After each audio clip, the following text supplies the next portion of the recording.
ആ ട്രാൻസ്ഫോമറിലെ ഫ്യൂസ് ആയിരുന്നു ഇളക്കേണ്ടത്. അങ്ങനെ ഇവിടെ ഒരു തെറ്റിദ്ധാരണയുടെ പുറത്ത് സംഭവിച്ച ഒരു അപകടമാണെന്ന് നമുക്ക് പറയാം. പക്ഷെ ഇവിടെ വീഴ്ച വന്നു, അപകടം നടന്നു, ആള് ആ പോസ്റ്റിലിരുന്ന് തന്നെ ഷോക്കടിച്ച് മരിക്കുകയാണ് ഉണ്ടായത്.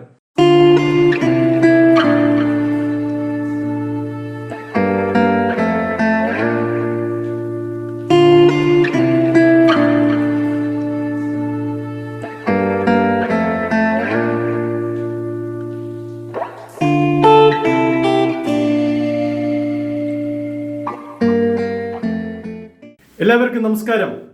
എൻ്റെ മറ്റൊരു ടെക്നിക്കൽ വീഡിയോയിലേക്ക് ഞാൻ നിങ്ങളെ എല്ലാവരെയും സ്വാഗതം ചെയ്യുന്നു. ഞാൻ ജെയിംസ് കുട്ടി തോമസ്, റിട്ടയേർഡ് ഇലക്ട്രിക്കൽ ഇൻസ്പെക്ടറാണ്. ഇന്നത്തെ വീഡിയോയിലെ വിഷയം പത്തനാപുരത്ത് ഒരു ഇലക്ട്രിസിറ്റി വർക്കർ അദ്ദേഹത്തിന്റെ ജോലിക്കിടെ ഷോക്ക് അടിച്ച് മരിച്ചതുമായി ബന്ധപ്പെട്ടാണ്. എങ്ങനെയാണ് ഈ അപകടം നടന്നത്, എന്തൊക്കെയാണ് കാരണങ്ങൾ? നമ്മുടെ നാട്ടിൽ വൈദ്യുതി സുരക്ഷ വളരെ അധികമായിട്ട് അവഗണിക്കപ്പെടുന്നു. നമുക്ക് ഈ അപകടം ഒന്ന് അനലൈസ് ചെയ്യാം, എങ്ങനെ ഈ അപകടം ഒഴിവാക്കാമായിരുന്നു തുടങ്ങിയവ.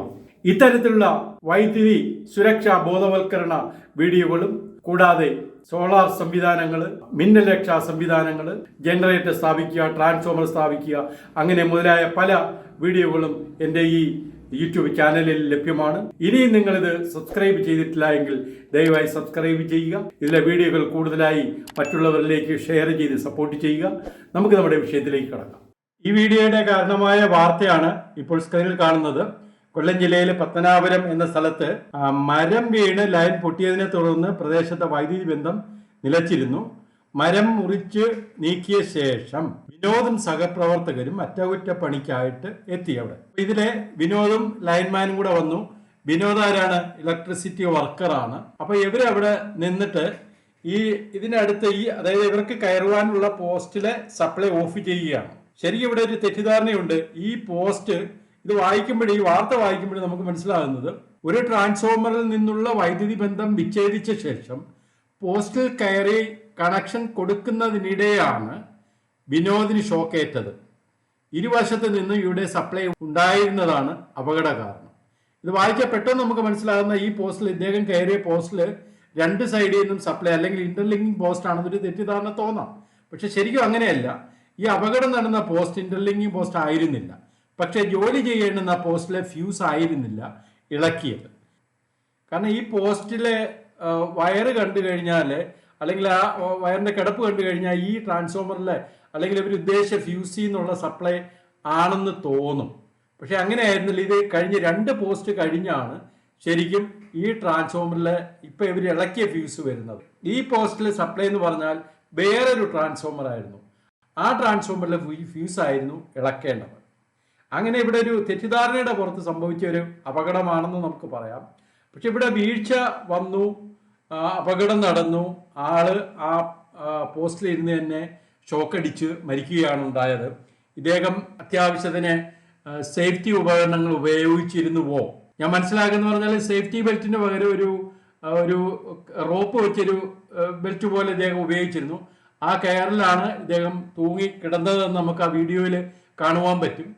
പിന്നെ ഗ്ലൗസ് ഉപയോഗിച്ചിരുന്നില്ല. ഗ്ലൗസ് ഉപയോഗിച്ചിരുന്നെങ്കിൽ ശരിക്കും ഷോക്ക് അടിച്ചിരിക്കുന്ന LT സപ്ലൈ എന്നാണല്ലോ, ആ ഷോക്ക് ഒഴിവാക്കാമായിരുന്നു. പിന്നെ ഹെൽമെറ്റ് ഉണ്ടായിരുന്നതായിട്ടും തോന്നുന്നില്ല. ഇനി ഇവർ ഉപയോഗിച്ചത് താഴെ വീണതാണോ എന്നറിയത്തില്ല. നമുക്ക് ആ വീഡിയോ ഇതിന്റെ തൊട്ടുപുറകിന് കാണാം. അപ്പൊ ഇവിടെ ചോദ്യങ്ങൾ വരുന്നത്, ഈ വർക്കറായിരുന്ന ഇദ്ദേഹത്തിന് പോസ്റ്റിൽ കയറി ജോലി ചെയ്യുവാനുള്ള ഡെലിഗേഷൻ ഉണ്ടോ? അങ്ങനെ ബോർഡിൽ അങ്ങനെ ഉത്തരവുണ്ടോ? പിന്നെ ഈ വർക്കിന് ഉത്തരവാദിത്തപ്പെട്ട സൂപ്പർവൈസർ, ഓവർസിയർ രംഗത്തുണ്ടായിരുന്നു എന്നുള്ള ചോദ്യങ്ങളൊക്കെ നമുക്ക് ചോദിക്കേണ്ടതായിട്ടുണ്ട്. കാരണം ഇവിടെ ഇത്തരത്തിലുള്ള ലൈൻമാൻ അല്ലെങ്കിൽ വർക്കർമാര് ധാരാളമായി അപകടത്തിൽ പെടുന്നുണ്ട്. അപ്പൊ അതിന് ഉത്തരവാദികൾ ആരാണ്?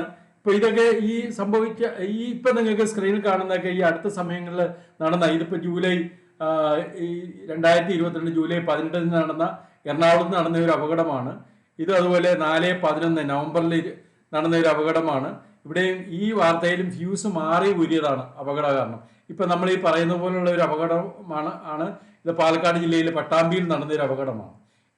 എങ്ങനെയായാലും ഒരു അപകടം വഴി നമ്മളുടെ ഒരുപാട് പേര് ഇതുപോലെ, പ്രത്യേകിച്ച് ലൈൻമാൻമാർ, ഇതുപോലുള്ള ആൾക്കാർ മരിക്കുന്നുണ്ട്.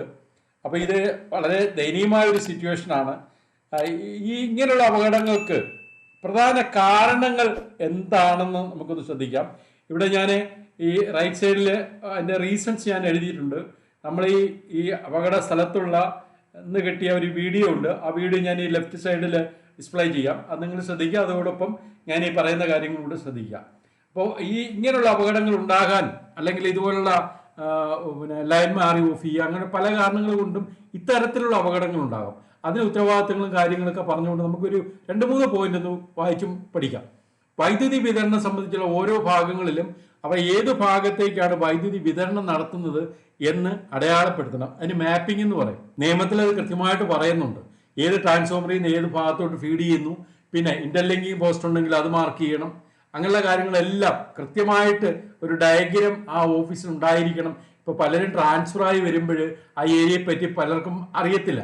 അപ്പോൾ ഇതുപോലെ അബദ്ധങ്ങൾ പറ്റി ചിലപ്പോൾ പോസ്റ്റിൽ കയറിയെന്ന് വരും. അപ്പോൾ അങ്ങനെയുള്ള സാഹചര്യങ്ങളുണ്ട്. അപ്പോൾ പ്രോപ്പർ മാപ്പിംഗ് വേണം. പിന്നെ സൂപ്പർവിഷൻ, കൃത്യമായിട്ട് സൂപ്പർവിഷൻ എന്ന് പറയുമ്പോൾ ഓവർസിയർ വരാം, സബ് എഞ്ചിനീയർ വരാം, ചില വർക്കിന് എ വരാം.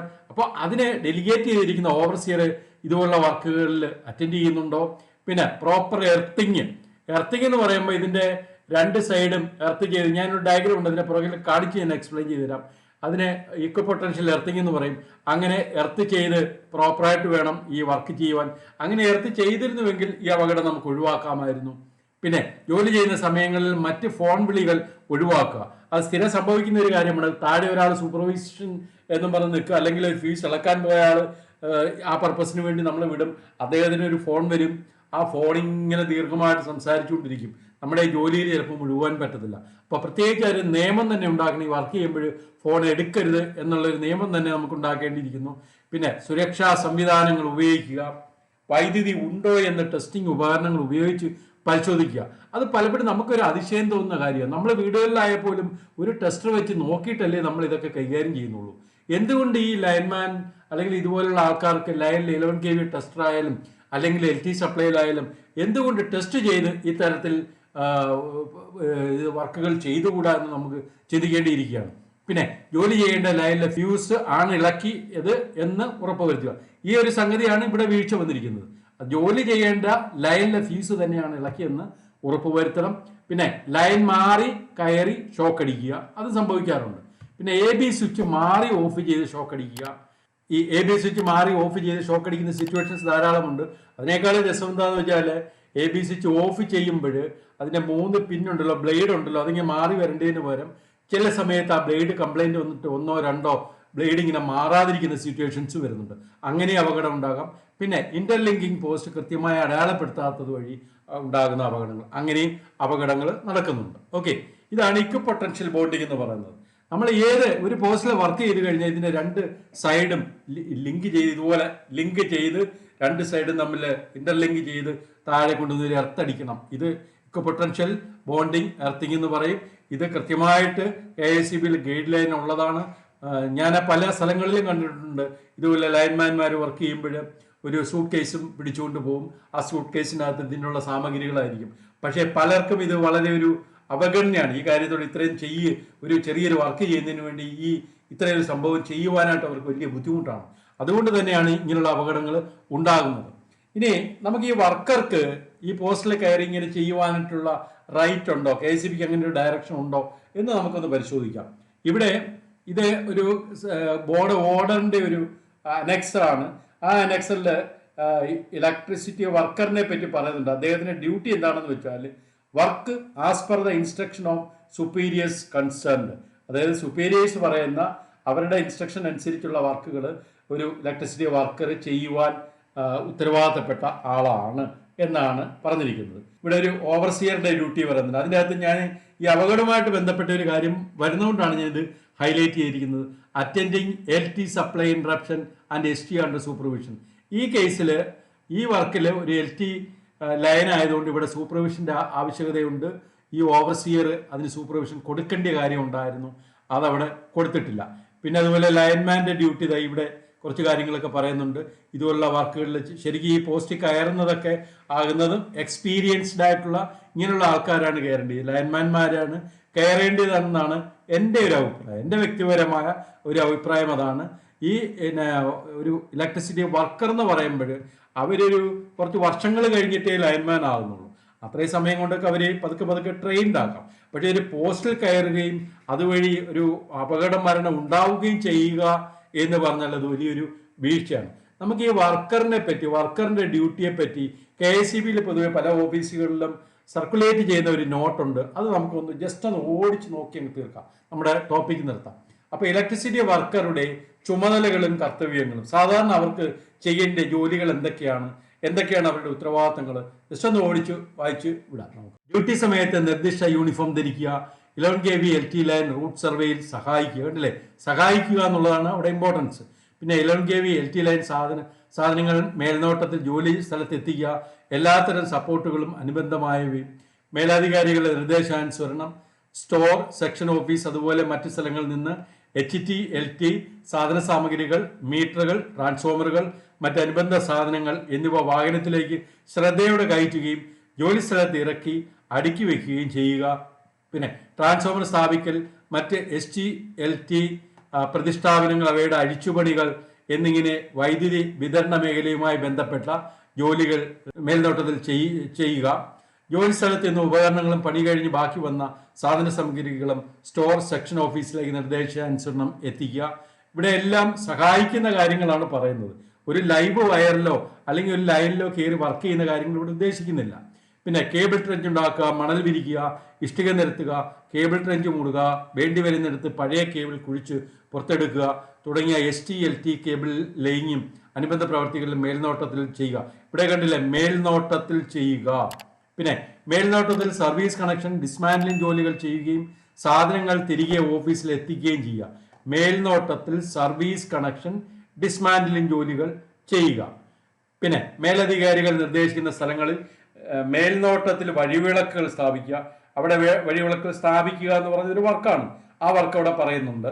പിന്നെ ST LT ലൈനുകൾക്ക് മുകളിലോ കീഴിയോ വളരുന്ന മരങ്ങൾ മേൽനോട്ടത്തിൽ മുറിച്ചു മാറ്റുക. മേൽനോട്ടത്തിൽ ട്രാൻസ്ഫോമറുകൾ, സ്ട്രക്ചറുകൾ, ലോഹഭാഗങ്ങൾ ചുരണ്ടി വൃത്തിയാക്കി പെയിന്റ് ചെയ്യുക. പോസ്റ്റുകളിൽ നമ്പർ ഇടുക. മുറിച്ചു മാറ്റാനുള്ള മരങ്ങൾക്ക് നമ്പർ ഇടുക. പോസ്റ്റുകളിലെ ട്രാഫിക് സിഗ്നലുകൾ പെയിന്റ് ചെയ്യുക. ഇത്തരത്തിലുള്ള ജോലികളും.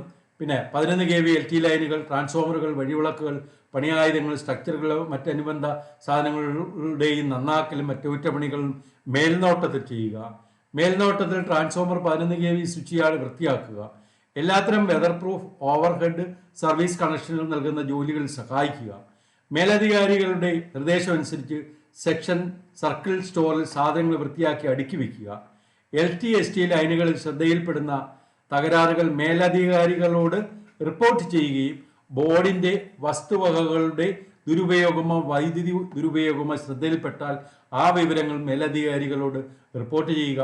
അത്യാവശ്യ ഘട്ടങ്ങളിൽ ടെലിഫോൺ കോളുകൾ കൃത്യമായും വിനയത്തോടെയും അറ്റൻഡ് ചെയ്യുക.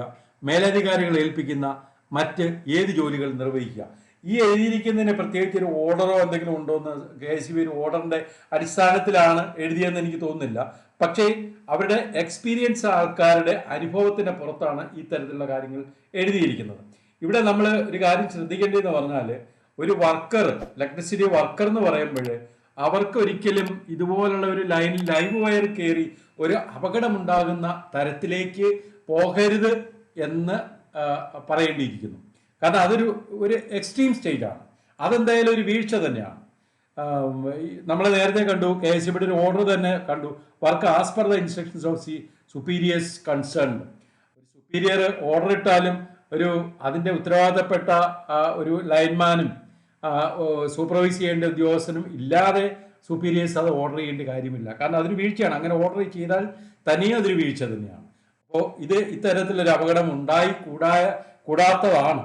അപ്പോൾ മറ്റൊരു കാര്യം ഞാൻ പറയുന്നു പറഞ്ഞാൽ, ഇത്തരത്തിലൊരു അപകടം ഉണ്ടായാൽ 24 മണിക്കൂറിൻ്റെ അകത്ത് ഇലക്ട്രിക്കൽ ഇൻസ്പെക്ടർ, ആ ജില്ലയിലെ ഇലക്ട്രിക്കൽ ഇൻസ്പെക്ടർ സ്ഥലപരിശോധന നടത്തി അത് രേഖകളെല്ലാം ശേഖരിക്കുക, അതിൻ്റെ എവിഡൻസുകളെല്ലാം ഒബ്സർവ് ചെയ്ത് സൈറ്റ് മാസ്റ്റർ തയ്യാറാക്കുക. പോലീസുകാരും അവരോടൊപ്പം ആ കാര്യത്തിൽ സഹകരിക്കും. പിന്നെ ഇത് കഴിഞ്ഞ് അതിൻ്റെ സാക്ഷിമൊഴികളെല്ലാം എടുത്ത് ഇതിൻ്റെ ഡീറ്റെയിൽ റിപ്പോർട്ട് സർക്കാരിലേക്ക് കൊടുക്കുക. ആ റിപ്പോർട്ടിൻ്റെ പകർപ്പ് പോലീസിനും കൊടുക്കും. ആ പോലീസ് എന്താ ചെയ്യുന്നത് വെച്ചാൽ ആ റിപ്പോർട്ടിൻ്റെ അടിസ്ഥാനത്തിൽ ചിലപ്പോൾ ആർക്കെങ്കിലും അതിനകത്ത് ഉത്തരവാദിത്തം, ഇലക്ട്രിക് ഇൻസ്പെക്ടർ പറയാണ് ഇന്ന ആളിൻ്റെ ഒരു വീഴ്ച അതിനകത്ത് കണ്ടു, ഇന്ന വകുപ്പ് പ്രകാരം. അതായത് നമുക്ക് ഇതിനെല്ലാം നിയമങ്ങളുണ്ട്. ആ നിയമത്തിൽ കൃത്യമായ നിയമം ചൂണ്ടിക്കാണിച്ചുകൊണ്ട് ഇന്ന നിയമപ്രകാരം ഇന്ന ഉദ്യോഗസ്ഥർ, ഈ ഓവർസിയർ അല്ലെങ്കിൽ ലൈൻമാൻ ഉത്തരവാദിയാണ്, അദ്ദേഹത്തിന് പേര് സഹിതം എഴുതി റിപ്പോർട്ട് കൊടുക്കും. ഈ പേര് സഹിതം എഴുതി റിപ്പോർട്ട് കൊടുക്കുമ്പോൾ സപ്പോസ് ഈ കേസിൽ തന്നെ നമ്മൾ പറയുകയാണെങ്കിൽ ഇതൊരു ആ സമയത്ത് നടന്ന ഒരു അപകടമാണ്. ആ ലൈൻമാൻ ആര്, സൂപ്പർവൈസർ ആണെന്നുള്ള ഒരു വ്യക്തത ഇതിൻ്റെ അകത്ത് മിക്കവാറും കാണും. അപ്പോൾ എനിവേ അതൊക്കെ നമുക്ക് ഇലക്ട്രിക്കൽ ഇൻസ്പെക്ടർക്ക് വിട്ടുകൊടുക്കാം, ബന്ധപ്പെട്ട പോലീസുകാർക്ക് വിട്ടുകൊടുക്കാം. നമ്മുടെ മന്ത്രി കൃഷ്ണൻകുട്ടി സാറ് തന്നെ അദ്ദേഹത്തിൻ്റെ ഫേസ്ബുക്കിൽ ഇന്ന് പോസ്റ്റ് ചെയ്തിട്ടുണ്ട്. ഈ അപകടത്തിന് കൃത്യമായ ഉത്തരവാദികളെ മനസ്സിലാക്കി റിപ്പോർട്ട് ചെയ്യുക, അതനുസരിച്ചുള്ള നടപടികൾ എടുക്കാം. എങ്ങനെയായാലും നമ്മളെ ഒരു ചെറുപ്പക്കാരൻ, 42 വയസ്സുള്ള ഒരു ചെറുപ്പക്കാരൻ ദയനീയമായ തരത്തിൽ അപകടത്തിൽ മരണപ്പെട്ടു. ഒരിക്കലും ഇങ്ങനെ നടക്കരുത്. നമ്മളെല്ലാവരും, ഇപ്പം ഞാനും നിങ്ങളും എല്ലാവരും ഉൾപ്പെടുന്ന ആ ഒരു വലിയൊരു എന്താണ് പറയുക, ഒരു ടീമുണ്ടല്ലോ. നമ്മൾ ഇതുപോലുള്ള ബോധവൽക്കരണമൊക്കെ മറ്റുള്ളവർക്ക് ഷെയർ ചെയ്ത് കൊടുത്ത് എല്ലാവരും ഈ കാര്യങ്ങളിൽ കൃത്യത പാലിക്കണം. ഈ പറഞ്ഞ പോലെ KSEB ഉദ്യോഗസ്ഥരെ നമുക്ക് കണ്ണടച്ച് നമുക്ക് കുറ്റം പറയാനും പറ്റില്ല. കാരണം അപകടങ്ങൾ ഇപ്പോൾ പ്രത്യേകിച്ച് ഈ മഴ പെയ്യുന്ന സമയമാണ്. ഇന്നലെ എൻ്റെ വീട്ടിൻ്റെ അടുത്ത് തന്നെ മഴ പെയ്ത് 2 ഫീസ് പോയി. പിന്നെ ഇടയ്ക്ക് കാണാൻ വോൾട്ടേജ് കുറഞ്ഞു. ഇതൊക്കെ അന്നേരം ഞാൻ റിപ്പോർട്ട് ചെയ്യുന്നുണ്ട്. പക്ഷേ ഈ ലൈൻമാൻ എത്ര പേര് എവിടെയൊക്കെ എത്തിപ്പിടിക്കണം? അവർക്കൊക്കെ ശരിക്കും നമ്മൾക്ക് ചെയ്യാൻ പറ്റാത്തത്ര ജോലി ഉണ്ടെന്നാണ് ഞാൻ മനസ്സിലാക്കുന്നത്, പ്രത്യേകിച്ച് ഈ മഴക്കാലത്ത്. അപ്പോൾ അവരെന്ത് ചെയ്യും? ചിലപ്പോൾ ഇതുപോലെ സൂപ്പർവിഷൻ വീഴ്ച വരും, ചിലപ്പോൾ ഈ പെട്ടെന്ന് തിരക്ക് പിടിച്ച് ചെയ്യുമ്പോൾ ഇതുപോലെ എർത്ത് ചെയ്യുന്നു വരത്തില്ല. അങ്ങനെയൊക്കെ സംഭവിക്കാം. പക്ഷെ അതൊക്കെ ഒരു വീഴ്ച തന്നെയാണ്, ഒരിക്കലും നടന്നുകൂടാത്ത കാര്യങ്ങളാണ്. എനിവേ ഈ ഇൻഫർമേഷൻ നിങ്ങൾക്ക് ഉപകാരപ്രദമായി എന്ന് ഞാൻ കരുതുന്നു. ഇത് കൂടുതൽ ആൾക്കാരിലേക്ക് ദയവ് ചെയ്ത് നിങ്ങൾ ഷെയർ ചെയ്യുക. നമുക്ക് മറ്റൊരു വീഡിയോയുമായി വീണ്ടും കാണാം. ഒപ്പം നിങ്ങൾ എൻ്റെ ഈ യൂട്യൂബ് ചാനൽ സബ്സ്ക്രൈബ് ചെയ്ത് സപ്പോർട്ട് ചെയ്യുക. Thank you.